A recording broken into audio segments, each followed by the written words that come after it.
மனமது செம்மையானால் மந்திரம் ஜெபிக்க வேண்டாம். மனமது செம்மையானால் வாயுவை உயர்த்த வேண்டாம். மனமது செம்மையானால் வாசியை நிறுத்த வேண்டாம்.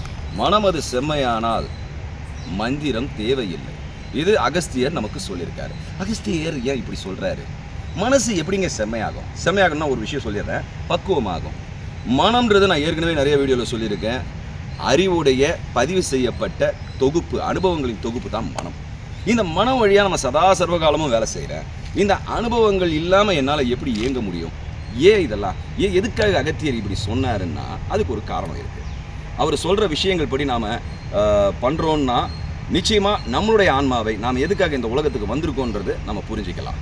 ஆனால் நீங்கள் கேட்குற ஒரு விஷயம் எனக்கு புரியுது. மனம் எப்படியா செம்மையாகும்? இந்த உலகத்தில் பேர், புகழ், அந்தஸ்து, பதவி, பொன், பெண், பொருள் இதெல்லாம் கொட்டி கிடக்கு. இதெல்லாம் இருக்கும்பொழுது இதெல்லாம் ஆசைப்படாமல் எப்படி என் மனசு செம்மையாகும்? ஆசையை நிறுத்த முடியாதே, நிறுத்தினா தானே செம்மையாகும். நீங்கள் சொல்கிறது எனக்கு புரியுது. சரி, இப்போது நம்ம விஷயத்துக்கு வரலாம். இந்த வீடியோவை முழுசாக பாருங்கள். அப்போ தான் நான் சொல்ல வர கருத்துக்கள் கடைசி வரைக்கும் பார்த்தா தான் புரியும். அதுக்கு முன்னாடி புதுசாக பார்க்குறவங்க சப்ஸ்கிரைப் பண்ணிக்கோங்க, லைக் பண்ண மறந்துடாதீங்க, உங்களுடைய மேலான கருத்துக்களை கமெண்ட் பண்ணவும் மறந்துடாதீங்க. இப்போ விஷயத்துக்கு வரலாம். மனமது செம்மையானால் மந்திரம் ஜெபிக்க வேண்டாம். மந்திரம்னும் போது நம்ம ஒரு விஷயங்க, மனதின் திறனை மேம்படுத்தக்கூடியது தான் மந்திரம். எப்படி அது மனதின் திறனை மேம்படுத்தும்? மந்திரம் மனதின் திறனை எப்படி மேம்படுத்தும்னு இப்போ சொல்கிறேன், நல்லா கவனமாக கேளுங்க. ஒரு வாட்டர் டேங்க் இருக்குது, அதை சுற்றி 9 துவாரங்களை போடுறோம். மேலே தண்ணியும் மோட்டரையும் போட்டு விட்டுட்டோம். ஆனால் தண்ணி நிரம்பாது. ஏன்னு உங்களுக்கே தெரியும், 9 துவாரங்கள் வழியாக தண்ணி வெளியேறிட்டு. அதே போல தான் நம்மளுடைய வாட்டர் டேங்க்லேயும் 9 துவாரங்கள் வழியாக தண்ணி போய்கிட்டே இருக்குது. அதாவது நம்மளுடைய சக்தி விரயமாயிட்டே இருக்குது. மனம் என்னும் அந்த அனுபவங்களின் தொகுப்பு நம்ம வெளி உலகத்தில் அனுபவங்களை திரும்ப திரும்ப திரும்ப திரும்ப டேஸ்ட் பண்ணுன்றதுக்காக நம்ம வெளி வட்டாரத்திலே சுற்றுறதுனால நம்மளுடைய ஆற்றல்களும் வீணாயிருக்கு. இந்த ஆற்றல்களை தேக்கி வைக்கிறதுக்கு தான் மந்திரம்ன்ற ஒரு கட்டை நமக்கு பெரியவங்க சொல்லி கொடுத்துருக்காங்க. இந்த மந்திரம்ன்ற சாப்டர் நம்ம இன்னொரு வீடியோவில் விலாவரியாக பார்க்கலாம். ஏன்னா இது இந்த வீடியோவில் முடியக்கூடியதில்லை. இப்போ இந்த மந்திரங்களை நம்ம ஜெபிக்கும் போது என்ன பண்ணுவோன்றதை நான் உங்களுக்கு சொல்லிடுறேன்.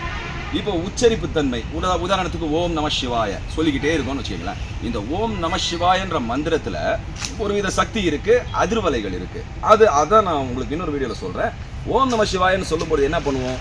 கொஞ்சம் நமக்கு பக்குவப்படுறதுக்காக நம்ம உச்சரிப்பு தன்மையில் ஓம் நம சிவாயன்னு சொல்லிக்கிட்டே இருப்போம். இந்த ஓம் நம சிவாய சொல்லும் பொழுது உங்கள் மனம், வெளி உலகை பார்த்து கொண்டிருக்கும் மனம் உங்களை நோக்கி திரும்ப ஆரம்பிக்கும். இந்த ஓம் நம சிவாயன்ற மந்திரத்தில் அந்த கவனத்தை திருப்ப ஆரம்பிக்கும்.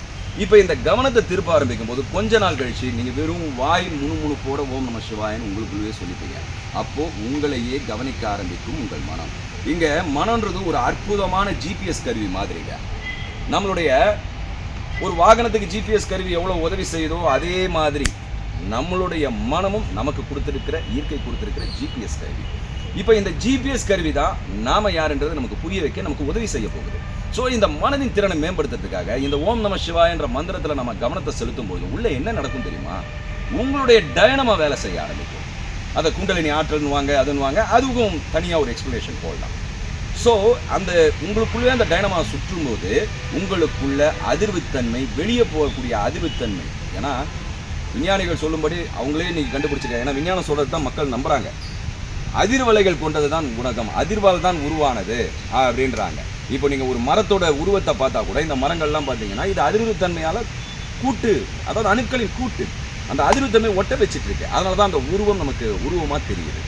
ஸோ இந்த கூட்டுக்குள்ளே என்ன ஆகும்னா அந்த அதிர்வுத்தன்மை உள்முகமாக திரும்பும் பொழுது உங்களுக்குள்ளே அந்த அதிர்வு வேலை செய்யும் பொழுது உங்களுடைய டைனமா வேலை செய்ய ஆரம்பிக்கும். டைனமானா என்னன்னு தெரியும்? டைனமா வேலை செஞ்சால் என்ன ஆகும்? மின்சாரம் உற்பத்தி ஆகும். இப்போ இந்த அதிர்வலைகள் உங்களுக்குள்ளே பெருக ஆரம்பிக்கும் பொழுது உங்களை சுற்றி அது படர ஆரம்பிக்கும். படர்ந்த பிற்பாடு உங்களுக்கு வெளியேயும் உங்களுக்கு உள்ளேயும் ஒன்றாக இணைய ஆரம்பிக்கும். ஸோ இந்த மந்திரம் நமக்கு உதவி செய்யுது நம்ம நிலையை அடையிறதுக்கு. இதுதான் அகத்தியர் சொல்லியிருக்காரு. மனமது செம்மையானால் மந்திரம் ஜெபிக்க தேவையில்லை. மந்திரத்தினை ஜெபிக்க ஜெபிக்க ஜெபிக்க உனது மனது செம்மையாயிடும். உனது மனது செம்மையாய் பக்குவப்பட்ட பிறகு நீ மந்திரத்தை ஜெபிக்க தேவையில்லைன்றார் அவர். நீ உன்னோட வாயுவை, அதாவது பிராணாயாமம் மூலமாக உன்னோட வாயுவை கபாலத்துக்கு ஏற்ற தேவையில்லை, அதுவும் முடிஞ்சிருச்சு. அப்புறமேப்பட்டு உன்னுடைய வாசியை நிறுத்த தேவையில்லை. அதனால் மந்திரமும் ஜெபிக்க தேவையில்லைன்னு சொல்லும் பொழுது என்ன அர்த்தம் ஆகுதுன்னா, உங்கள் மனம் செம்மையான பிறகு உங்கள் மனம் வெளிப்புற பாய்ச்சலை தடுத்து உள்முகமாய் பாயும் பொழுது நீங்கள் எல்லாமே நீங்களாகிடுவீங்க. உங்களுடைய அதிர்வுத்தன்மை, வெளியே இருக்கிற அதிர்வுத்தன்மை எல்லாம் ஒன்றாயிடும், கலந்து மிக்ஸ் ஆகிடும். ஸோ நீங்கள் தத்துவமசின்ற மாதிரி நீயே அதுன்ற பொருளுக்கு வந்துடுவீங்க. ஸோ அந்த சமயத்தில் நமக்கு மந்திரங்கள் தேவையில்லை. ஆனால் மந்திரம் என்பது நமக்கு உதவி செய்யக்கூடிய கருவி. அப்புறம் இன்னொரு சின்ன உதாரணத்தோட இந்த வீடியோவை நம்ம முடிச்சுக்கலாம். ஒரு நதியை கடக்கிறதுக்காக நீங்கள் என்ன பண்ணுவீங்க? படகை யூஸ் பண்ணி அந்த நதியை கடந்து அக்கறைக்கு போயிடுவீங்க. ஸோ இந்த படகு வந்து அக்கறைக்கு போகிறதுக்கு நமக்கு உதவி செய்யுது. ஆனால் கரைக்கு வந்த பிறகு அந்த படகு தலையை சுமந்துக்கிட்டு நான் இந்த படகுக்கு நன்றி கடன் பட்டிருக்கேன், இது கடைசி வரைக்கும் என் கூடவே இருக்கட்டும்னு நம்ம தலையில் சுமக்கிறோமா? கிடையாது. படகு அங்கேயே விட்டுட்டு நம்ம போகிறோம். அதே போல தான் மந்திரங்களும். மந்திரத்தை ஜபிச்சு நம்மளுடைய மனசு செம்மையான பிறகு அந்த மந்திரங்கள் நமக்கு தேவைப்படாது. ஐயோ இந்த மந்திரம் தான் எனக்கு செம்மையாக உதவி செஞ்சுன்னு திரும்பி மந்திரங்களை நீங்கள் பயன்படுத்த ஆரம்பிச்சிங்கன்னா நீங்கள் டிஸ்டர்ப் ஆகிடுவீங்க. உங்கள் மனம் அதுக்கப்புறம் செம்மையாகாது, திரும்பவும் கீழ்நிலைக்கு வந்துடும். ஸோ அதை வைத்து தான் அகஸ்தியர் சொல்கிறாரு, மனமது செம்மையானால் மந்திரம் ஜபிக்க வேண்டாம், மந்திரத்தை நிறுத்திடு, நீ உன் பாதையில் போய் கொண்டிரு, நீ அதுக்கப்புறம் போக வேண்டிய அவசியம் இல்லை, நீ போக வேண்டிய இடம் எதுவுமே கிடையாது.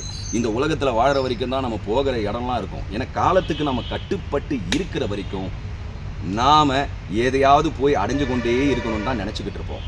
ஆனால் இந்த மந்திரத்தின் மூலமாய் நீங்கள் உங்கள் மனம் செம்மையாகும் போது காலத்துக்கு அப்பாற்பட்டு போயிடுவீங்க. உங்களுக்கு உள்ளும் புறமும் எதுவுமே கிடையாது, எல்லையே கிடையாது, எல்லையற்றவர்கள் ஆகிடுவீங்க. அப்புறம் நீங்கள் எங்கே போகிறதுக்கு எங்கே இடம் இருக்குது? இடமே கிடையாது. ஏன்னா எல்லாமே நீங்கள் தான். அதனால் எல்லாமும் நீங்களாகுங்கள். மந்திரம் ஒன்றை தேர்ந்தெடுத்து ஜெபித்து பயன்பெறுங்கள். நன்றி, வணக்கம், ஜெய்ஹிந்த்.